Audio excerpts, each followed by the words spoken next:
Welcome to the Retirement Roadmap by SHP Financial, a podcast empowering today's retirees and pre-retirees to make well-informed financial decisions that will help you spend more time living and dreaming than worrying and wondering. Join me, Matthew Peck, along with my co-hosts, Derek Gregoire and Keith Ellis, as we share actionable financial strategies and insights, as well as interview top thought leaders in the world of finance, accounting, and estate planning. This is all aimed at preparing you for the retirement you've always dreamed of. Our high-quality holistic planning process has helped thousands of families retire and create what we like to call the ripple effect. The Retirement Roadmap is your guide to financial freedom. Are you ready to get started? Let's go.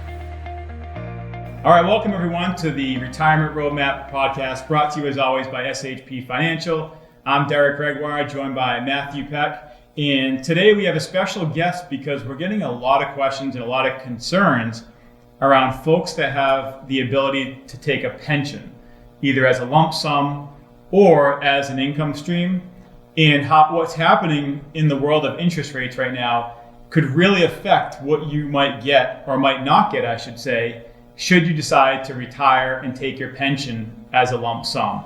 And so given this news that's really changing people's retirement dates and causing a lot of havoc in this world of income planning, we brought on a special guest, Michael Martinez. He's from the Pension Group. So if we couldn't find a better guest, the company name is literally called The Pension Group, and he's out of Ohio. So we won't talk too much football, with Patriots and the Ohio teams down there. But welcome to the podcast. I'm a Patriots fan. Don't throw me in the bus. There you go. All right. So maybe we will end up talking football.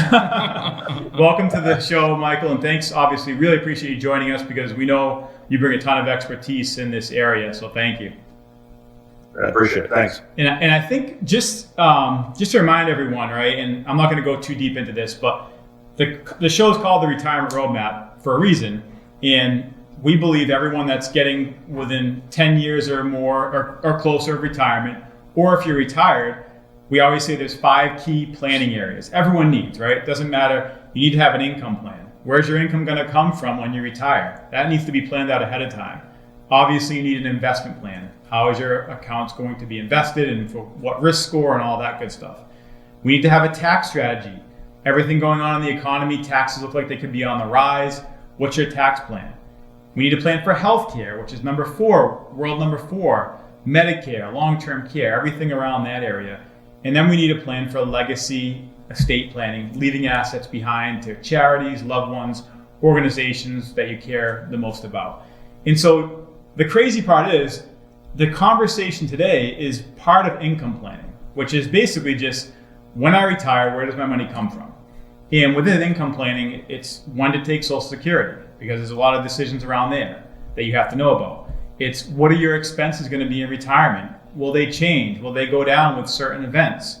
And a huge one for so many folks that we work with, and I know Michael works with, is a pension, right? A lot of folks have pension options. And Mike, I'll let you, I know you've been doing this for 27 years?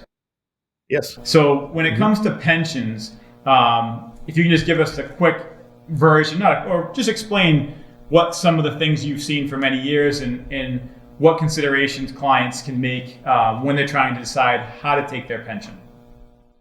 Well, I think that this is the basic of the word pension. Most people consider their pension to be safe, is really what I tell people. People don't realize, that a pension can go up or down depending if an employer offers a lump sum pension. Now, this isn't state pensions.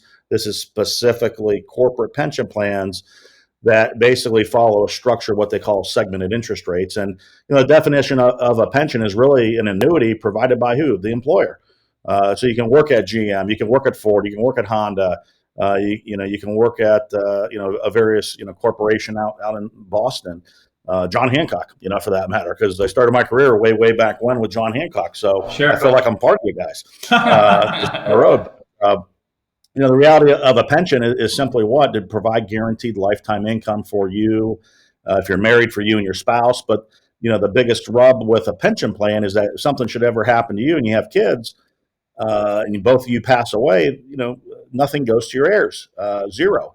And who gets to keep that? The company does. So that's always the biggest rub with any pension plan. And certainly when we look at lump sums, the majority of our clients will end up taking a lump sum because, again, understanding that income plan that you guys focus in on so much, one of the five steps is important. And if we can live within a budget, 99% of the time it makes sense.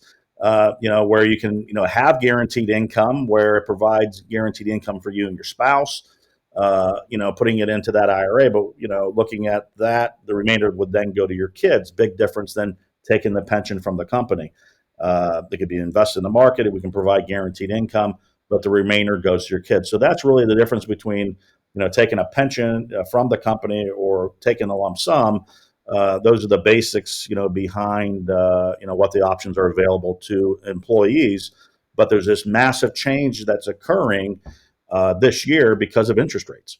Yeah, so and we're going to jump into that soon, but just because that's a huge change. That's the main reason for this particular show, is to kind of let people know of this change before it's too late. And before we get into that, so back to the pensions, obviously you have a couple things. One, like you mentioned, a lot of times people like the guaranteed income that a pension provides, but you have to look at if something happens, like you said. A lot of times they don't realize all that money is gone. If they live 2 months, right, that money's gone. And I remember I had a woman come in 5-6 years ago. She was working at a hospital and she wanted to work with us. So the pension lump sum was over $1 million. But for that particular plan, she had lost her husband. She was single. She had a daughter she wanted to leave money to. But she really the income payout that it provided was really strong. And I remember I wouldn't say she was upset, but I was like, we can't work with you because it makes sense to take that as an income and not as a lump sum based on her situation, which isn't the majority of situations. Even if that money passed away with her, the risk was too high that if she took the lump sum, I didn't think on her plan we could generate the proper income to match what she was getting, and she needed all that to live on. So first and foremost, it's not always the right scenario to just take a lump sum, but as interest rates are going up, that could change pretty quickly. The other thing I wanted to throw at you is a lot of people think, well, if I take my pension as a lump sum, that's all taxable. I'm going to get killed tax-wise, right? So if we can debunk that myth quick, Michael. Well, I mean, basically, you don't want the check payable. You want it payable to the financial institution, Fidelity, TD, whoever that might be, insurance company. If you're looking at guaranteed income, again, putting it into an IRA is going to avoid the taxation issue. And the only time you get taxed would be a tax-free transfer into the IRA. Whatever distributions you make on a yearly basis for income purposes would then become taxable. Perfect. Great way to put it. I just want to make sure everyone knows that when you take a pension as a lump sum, if it's done correctly, which is a big if, but if it's done correctly by a proper fiduciary-based firm who's doing things in your best interest, it goes into an IRA that then you have control over. And then as you take distributions out of that, each distribution is taxable. Yeah, let me share a quick story with you, Derek and Matt. I actually had a client who was an engineer, very high-level engineer, design engineer within an automotive company, R&D. I mean, degree after degree after degree, and he's like, "Oh, I'll do all this pension paperwork on my own." It's like, well, that's what we're here for. He ended up doing it on his own, and unfortunately, he checked the wrong box off, and his $1 million pension became taxable to him. All at once? All at once. Yeah, because there's no really redoing it once you have the notarized and I mean, Mike, to your point, each one of these paperworks they're a small phone book, and then if you don't notarize correctly or click the right box, something like that can happen. Yeah, it's unfortunate, and we were able to correct it prior to the check getting issued. But if he didn't, it would have cost him about $275,000 in taxes. So the moral of the story is work with someone that really understands, that's gone through this process time and time again. You don't want to do this on your own. Even someone as highly educated as he was, he made a mistake, and it almost cost him, close to $300,000.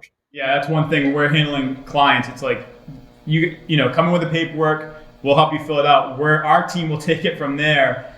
make sure that I's are dotted, T's are crossed, and the boxes are properly checked off, because that would not be a good situation for $1 million to turn into 700,000 because the wrong box was checked. So any questions before we get into interest rates? Well, that's the thing. I really want to talk about the interest rates, because Mike, I think just, the understanding what segmented interest rates, how they work, because one of the things that I've been it's just been, interesting to see is just the impact of rising interest rates and about how certain people end up on the winning side versus the losing side. Because let me put it this way: on one hand, mortgages are much more expensive. So a loser in this raising interest rate environment is anyone that's trying to buy a home or their first home, and now mortgage rates, 30-year mortgage rates, have doubled, if not tripled. On the other hand, you have people that are savers that are looking for fixed products like CDs or fixed annuities or whatever that may be, or even bonds. Now that interest rates have settled up a little bit, the yield and the interest rate on those, that's very positive. So you have there are some people that are winning the interest rate, situation, if you will, all these winners. So take me through the segmented interest rates and what, are people winning or losing with these changes? Well, segmented interest rates can be positive, or as we're seeing this year, be extremely, extremely negative. Something I haven't seen in my 27-year career being in the business. When segmented interest rates actually go down, which is what we saw during the Trump administration, they went rock bottom. People were making 10, 15, 20% more in their lump sum pensions. And it wasn't because the employer was putting more money into the plan. It was because interest rates kept going down. And then the next year went down again and down again. Well, what we've seen last year was interest rates creeped up a little bit, and people lost about 3 to 5%. That's not a big deal. Okay, if you're making 50, 75, 100, I have executives making 500,000, 600,000 or above. It's not a big deal to give up 5% of your pension. Exactly. But what we're seeing this year is because the Federal Reserve has continued to increase rates. And one of the things I shared with you guys was one of these sheets I actually tracked by PBGC, what's happening with interest rates. And I already know before employers know to educate their employees, that interest rates are increasing tremendously.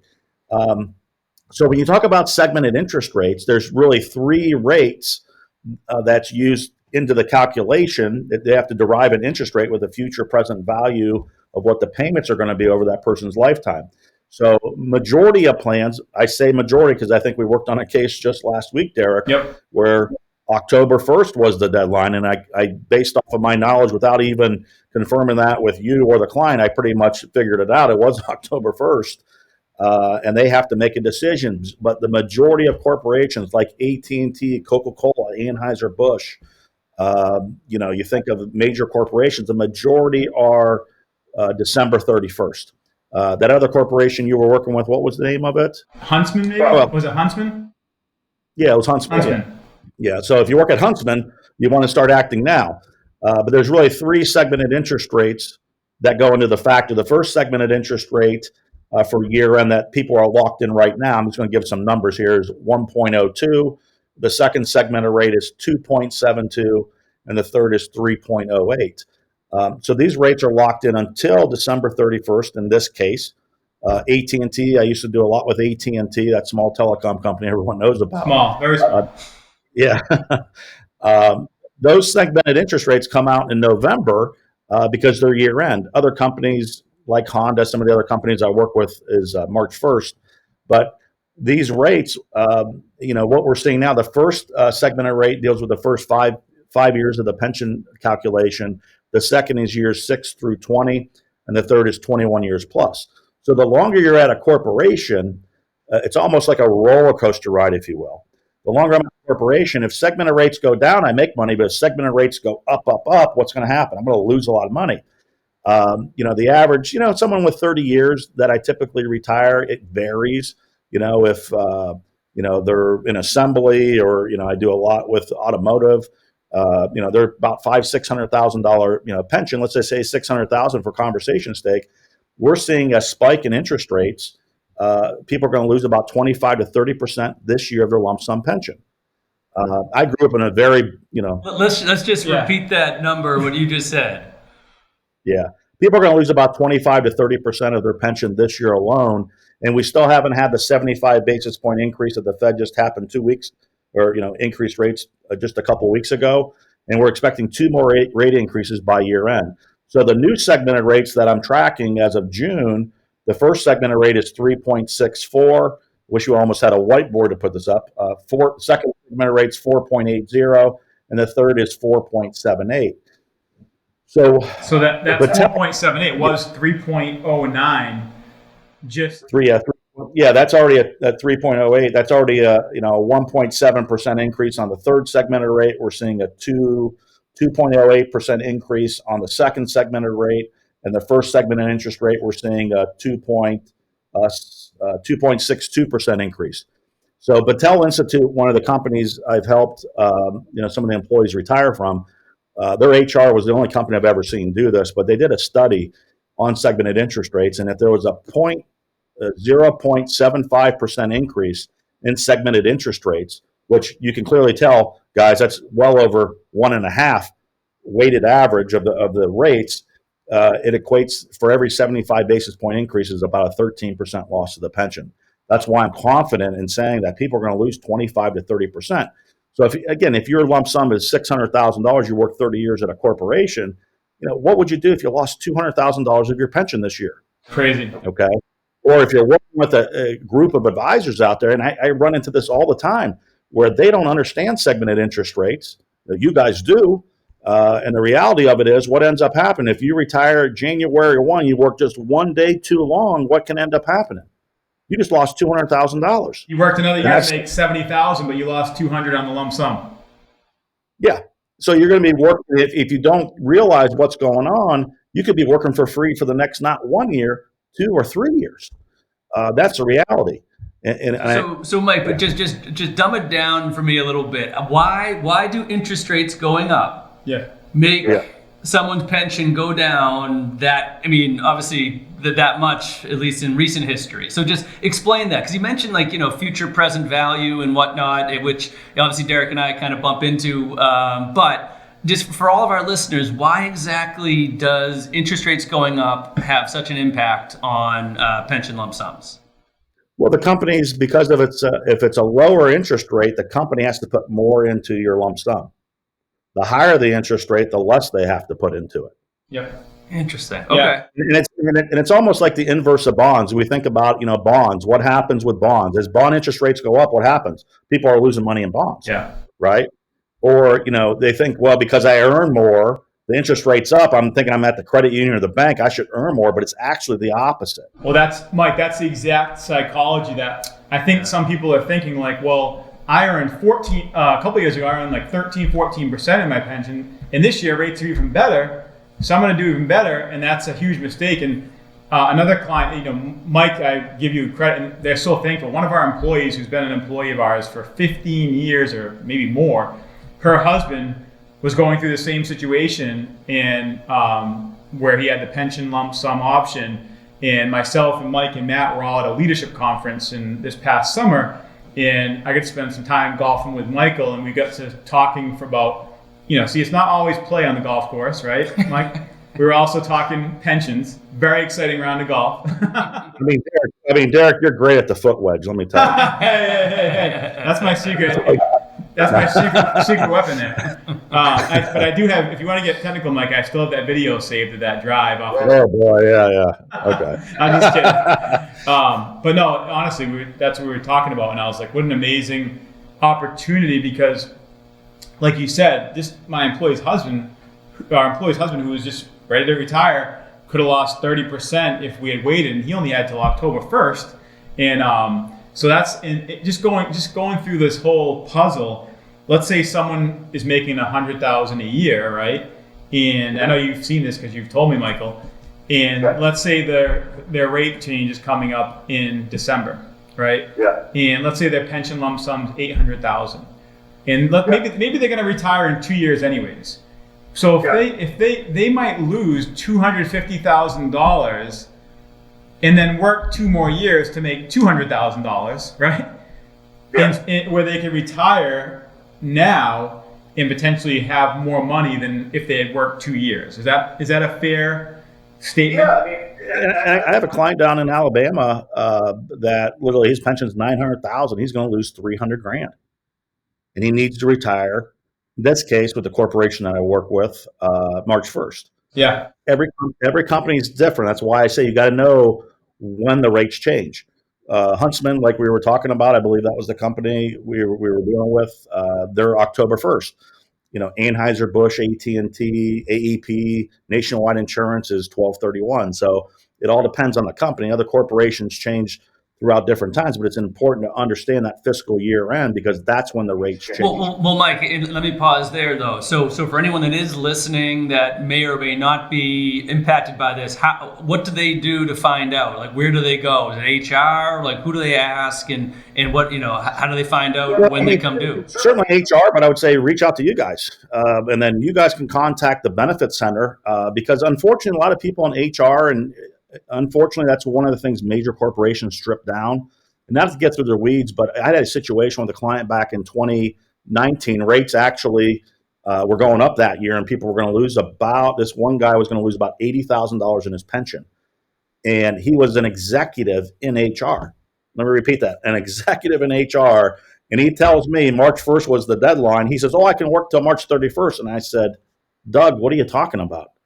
I said, it's March 1st for you, the corporation you're at. You don't retire March 1st. And if he would have done what he wanted to do, he would have lost himself, what, $80,000 of his hard-earned pension. And that's an HR executive. In HR, I'm telling you, a lot of people, there's only one or two people in HR that have the level of knowledge of where I'm at.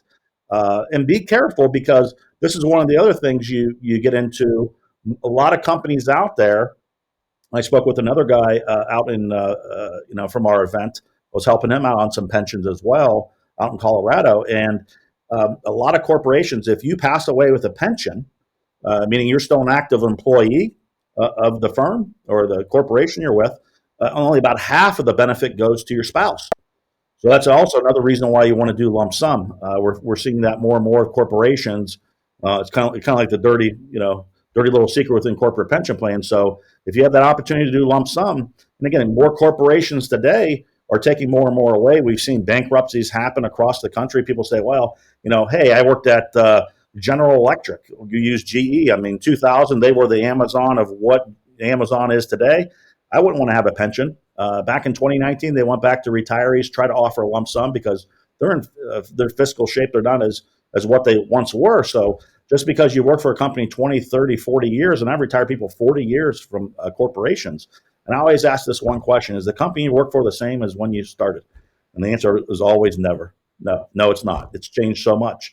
So again, that's why the importance of this lump sum makes a lot of sense for a lot of people. But understanding how these rates impact your pension is huge.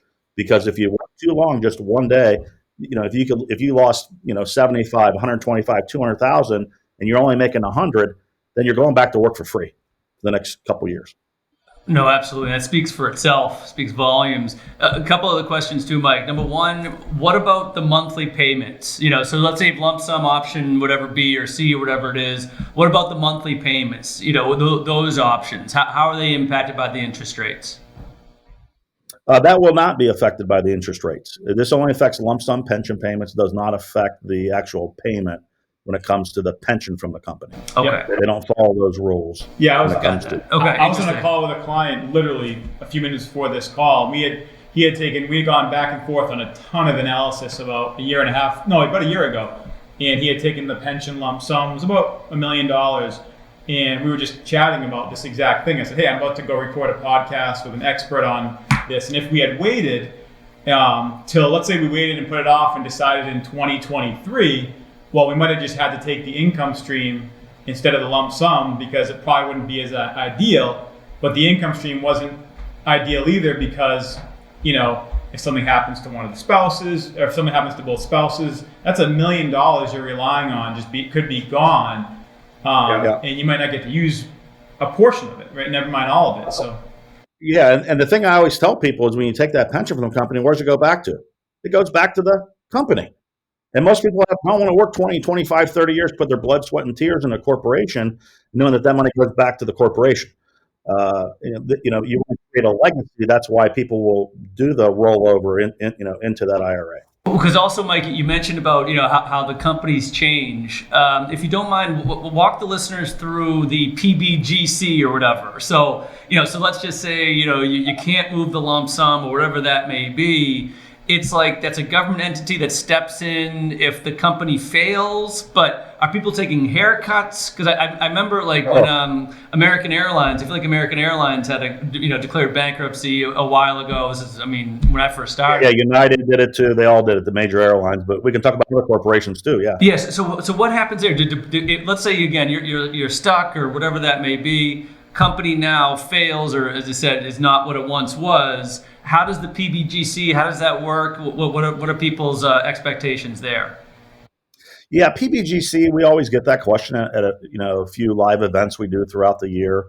We don't get that question that much because we really talk about what's happened to state pensions and corporate pension plans that have failed. So I kind of address that during events that I do. But basically, PBGC by the year 2025 is projected to be $78 billion in the red, meaning they're giving checks out to people over 1 million. From what I recall, was about 1 million participants where the pension funds went defunct. Certainly, it's a reduction. It's not going to be the same amount, but basically, the taxpayers are paying for it in some way, shape, or form. That's 78 million or billion? Billion, $78 billion in the red. When it comes to that. Sorry about that. I wrote million down. That's billion. Yeah, B as in boy. Whoa. Okay. So that's taxpayer revenue. And, when you start looking at, major corporations, I know, like, I grew up in North Canton, Ohio, Pro Football Hall of Fame. Since you guys are big Patriot fans, got to come visit my hometown. Yes, sir. But the reality, Hoover Company, I use them as an example. I had a cousin working at the Hoover Company in management, making vacuum cleaners. And, I went to parochial school growing up, and right across the street was the Hoover Company, and it's no longer there. It's just a huge warehouse, and nothing's there. But my cousin was getting $2,400 a month. They went through bankruptcy protection. Now he gets half that, $1,250 a month. You can talk about, Delphi. Delphi was a division of GM. They're now trying to get PBGC involved. For 13 years, people got nothing from their pension. It happened to my mom. Worked in a meatpacking plant. After 23 years, she lost everything. The 800 people lost their job. The jobs went to Mexico. I can talk about a lot of different corporations. Huffy Corporation, the bicycle company. We all grew up right into Huffy, probably. Yeah, but definitely. They went Huffy went under. Wait, what? Yeah, it's new for me. Yeah, but the reality of it is pension plans. People think their money's protected, but once a federal judge allows bankruptcy protection to occur, they just, it's kind of like it's a stamp. Hey, you're going to get 30 cents on the dollar of your pension. It's better than you getting nothing. And it sucks because it's happened to me. I seen what happened to my parents. Now, fortunately, my dad's a retired fireman, and they really haven't done things like that. But now we look at state pensions, and state pensions are taking away all retirement health care. And then what's next? Once they strip all that out, next they're going to start doing is decreasing the monthly amount. So state pensions are not protected by PBGC. Only corporations are. And during COVID, I saw a very interesting, I think it was Byrd or one of the Southern senators basically said during one of the interviews, which I've talked about for years, state pensions are in trouble big time. If you have a state pension, at least in Ohio, I don't know what it's in Mass or New England area, but a lot of the state pensions here are offering a PLOP, a partial lump sum option, or if they're a fireman, policeman, they're offering a drop, which allows them to get a good portion of their money. I really advise people to do because state pensions are really, really in trouble. The only way they can raise more money is by increasing taxes. Yeah. So I'm getting a little bit off on the topic, but there's certainly corporations out there. People say, well, nothing's going to happen to this company. Well, did you think where GE was 20 years ago, where GE is today, or General Motors? Think about some of these institutions have been around for years, or Sears Roebuck. We can keep going on and on and on. Institutions where they had pensions, and I had someone coming in for my radio show from Sears, and we got her to retire to take the lump sum before they filed bankruptcy. Luckily, she was able to do that because the numbers just didn't make sense. So if you take the lump sum, obviously you're avoiding any concern around that because your money's now separate from the company you worked at, and then you can allocate it, diversify it however you want. Correct. And there's so many stories, like you said, like of all these scenarios of what could or could not happen. But if you think about, you just brought up another issue, and we're not going to go down that road, but that's why with retirement planning, there's so many different things to do, right? It's like this pension lump sum is a huge decision, and it's like 1/50th of a real full plan. Tax planning is huge, but a lot of, you know this, Mike, a lot of advisors don't even talk about tax planning. They just talk about investments and here's how we can make you money. The tax planning is another huge area because a lot of these states and the federal government, where's this money going to come from to cover all these deficits unless they raise more tax dollars, unless we're going to print more money. So it's like, the list goes on and on. But I think just that one key area, and I have one more question to get back to the pension lump sum before we let you go. Have you seen a lot of, because I think this is what's going to happen, have you seen a lot of clients of yours basically retire early because of this segmented rate interest change? Oh, certainly. I mean, as long as they're eligible, you got to make sure they're eligible. Some companies use the rule of 75, like AT&T. If you add your years of service and your age, then you're eligible to retire without a reduction. It's understanding how the plan document works with each company, but assuming they're eligible. But I'm getting some people that quite aren't eligible, maybe by 1 year, that are actually consider retiring a year or 2 years early, simply because they know rates are going to continue to go up. Next year, rates are going to go up again. They can't afford to lose. If I have let's say it's a smaller pension, let's say it's a $300,000 pension, and I lose 30%, I went from 300 down to 2. And then next year, what happens if I lose 50? Now what do I do? I'm at 150, lost half my pension in 2 years. Granted, if you didn't retire, what ends up happening? You get paid your $50,000 or $60,000 a year to work at the plant, but at the end of the day, what good did it do you? Sometimes you got to draw that line in the sand. I tell people, drawing the line in the sand. One of the books I wrote, Retire Financially Free, you go from one chapter to the next. Just because you decide to retire from XYZ Corporation doesn't mean your working career is over. You got to do what's right for you and your family. If that means getting $300,000 in your hand and you're going to work somewhere else, then by all means do that. But understanding the mechanics of how these pension plans work is extremely important. And unfortunately, the average advisor out there, which doesn't really understand. Certainly we understand. You guys understand it, and it's important that the masses get educated on this, because HR is not going to tell these employees, what's happening and stuff like that. The call we made together, Michael, just as you know, for our employee, HR was a nice guy, but he didn't really know. He knew, but he was like, yeah, well, we're not sure if rates are going to go up, right? Well, we're not. Yeah, obviously, we could have the biggest rate reduction. Yeah, exactly. In the history between now and October. But let's face it, it's going to be a lot higher. And so I think the main thing is, and we talked about this, know your options, right? If you're watching, listening to the podcast, or watching us on YouTube, or however you're watching this or listening, it's like, know your options, because what we do for our clients, we always do two things. One, we run the pension option to say, okay, does the income stream make sense for whatever reason? And at least, and then we also run it versus taking a lump sum and showing conservative estimates of return. What will this look like in the long run, and what's the better option? Because lately, the lump sum's almost won every time, which makes sense because interest rates have been so low. But I would say we wanted to make sure for our clients and for that listen to our podcast, and for folks that maybe just listen to the podcast that need to be educated, it's like, this is an important time to not like kick the tires, or not just like, I'll do that next year. This is something, if you're listening or watching and you have this option available, we're happy to help out. You can try to call, but our team at SHP is obviously happy to kind of walk you through those steps, to learn about what the options are and to see what could happen if you don't take the lump sum now versus when your next, what is the annual date called, Michael?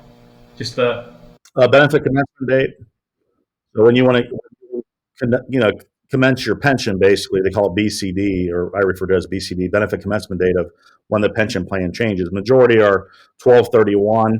So again, it depends on your plan with the corporation, but if it's by year end, you want to make sure that you have all the paperwork filled out correctly and in, prior to those rate changes occurring, because, if you're like the average worker making $75,000 and all of a sudden you lose $100,000, I don't want that situation like what happened to my client Marion at AT&T. Unfortunately, she's passed away, but she worked 37 years at the telephone company, and unfortunately, she made no more than $55,000 a year, and she ended up losing 65 back in 2014. So at that case, she was working for free. And again, you never want to get in that situation. And if you're in that situation, that's why obviously setting up a time with you guys would make the most sense. Yeah, and I've just realized that we would be remiss if we didn't talk about the reasons why the interest rates are going up. And another reason, or something that's crucial in this conversation, is inflation.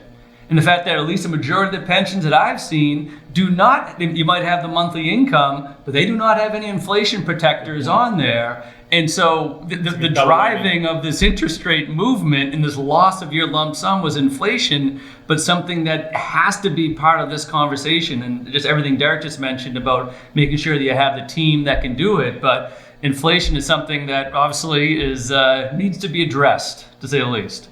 Certainly. And, one thing I'll kind of end on is most people don't understand that the target rate for pensions is about a 7% rate of return. And you can take like police and firemen's pension fund. You could take state teachers' retirement system like here in Ohio. There's a lot of pension liability out there. And let's face it, with the way the market's been this year, no one's going to hit a 7% rate of return because they're over. Bonds aren't giving the yields.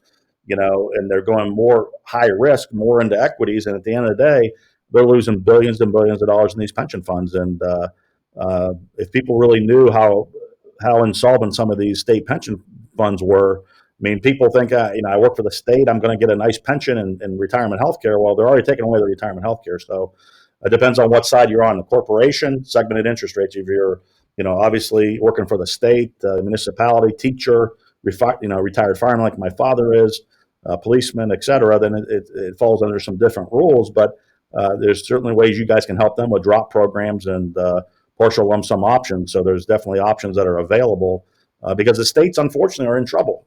Each state runs their own pension system, and there's going to be more and more lump sum opportunities available to people. And just be aware of that. Yeah, as my dad always said, sometimes you're the windshield and sometimes you're the bug, right? And so I guess right now you can be the windshield, but if you wait too long on this option, you might become the bug. So it's more of like, we just wanted to make sure we got this out there to everyone so that you can start making this. This is only one decision within an overall plan, but it's a huge critical decision that could cost you hundreds of thousands of dollars if not done correctly and by certain times. So we're happy to help you out, but before we let you go, Mike, I just want to thank you so much for taking the time to come on to help educate us and our listeners on this topic that's so important right now and so timely. And so Michael Martinez from the Pension Group, awesome. Thank you so much for your time. Appreciate it, guys. Thanks for having me. You guys have a great day. And you too, Mike. Thanks so much, buddy. Go Pats. And for everyone, thanks for listening as always. If you need help, shpfinancial.com. And Matt, we'll catch up soon. Absolutely. On the next one. Take care, everyone.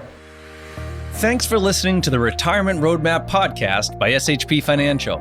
If you've enjoyed today's episode, be sure to hit the subscribe button so future episodes are automatically downloaded directly to your device. And if you've liked what you heard, please share the show. Create your own little ripples so we can help even more people with their retirement goals. If you want access to all past interviews, including notes, resources, and exclusive content from SHP Financial, visit shpfinancial.com/podcast. Thanks again for joining us on the Retirement Roadmap podcast. And for all the attorneys out there, and disclaimers and disclosures, I'm just going to put on my super serious voice and add our own. No statements made during the Retirement Roadmap podcast shall constitute tax, legal, or accounting advice. You should consult your own legal or tax professional on any such matters. Information presented is for educational purposes only and does not intend to make an offer or solicitation for the sale or purchase of any specific securities, investments, or investment strategies. Investments involve risk, and unless otherwise stated, are not guaranteed. Our investment advisory services are offered through SHP Wealth Management, LLC, an SEC-registered investment advisor. Insurance sales are offered through SHP Financial, LLC. Our advisors and insurance reps may offer clients advice and/or products from each entity. No client is under any obligation to purchase any insurance product.